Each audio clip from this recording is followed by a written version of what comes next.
Hello everyone, welcome to my video. তো সবাই কেমন আছো? আশা করি সবাই ভালোই আছো। তো একটু রেডি হয়ে বেরিয়ে পড়েছিলাম, যাচ্ছিলাম বোনের বাড়ি। ওকে কিছু জিনিস দিতে যাচ্ছিলাম। তো খুব একটা বেশি দূরে নয়, কাছেই। তো কিছু মিষ্টি আর ওর জন্য একটু চকলেট নিয়ে চলে গেলাম। তো পৌঁছে গেছি। ওদের বাড়িটা অনেকটা গ্রামের ভেতরে, আমার বেশ ভালো লাগে জায়গাটা। তো পৌঁছে গেছি ওদের বাড়ি। ওদের বাড়িটা পুরনো দিনের স্টাইলের বাড়ি, বাড়িটাও বেশ ভালো লাগে আমার। তো এই যে আমার বোন, আমরা আসতেই ও শরবত বানাচ্ছে। আর এই যে ভাই, ও আর আমি এসেছি। অ্যাকচুয়ালি ও আমাকে দিতে এসেছিলো, তারপর দুজনে মিলে শরবত খেয়ে নিলাম।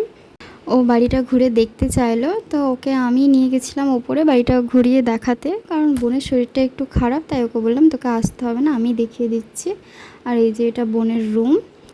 তারপর এদিক ওদিক ঘুরে আবার নিচে চলে গেলাম। আর ভাই কলেজ যাবে, তাই ও বেরিয়ে গেল। আর এই দেখো বোনের বাড়ির মন্দির, কি সুন্দর আলপনা এঁকে রেখেছে। কিছু কিছু জায়গায় একটু একটু উঠে গেছে। যাই হোক, তারপরে আমি আবার ওপরে এসে ড্রেসটা চেঞ্জ করে নিচে গেলাম। গিয়ে দেখছি ও আমার জন্য ম্যাগি বানিয়েছে, একটু অন্যরকমভাবে, বেশ দারুণ হয়েছিল খেতে। তো তারপর আমরা দুজনে গল্প করছিলাম। তো কিছুক্ষণের পরেই ওর হাজব্যান্ড চলে এসেছিলো। ওর হাজব্যান্ড আর ওটা আমার বন্ধু। তো তিনজনে একসাথে সব কিছু করছিলাম আর গল্প আড্ডা মারতে মারতে রান্নাবান্না শেষ হয়ে গেল।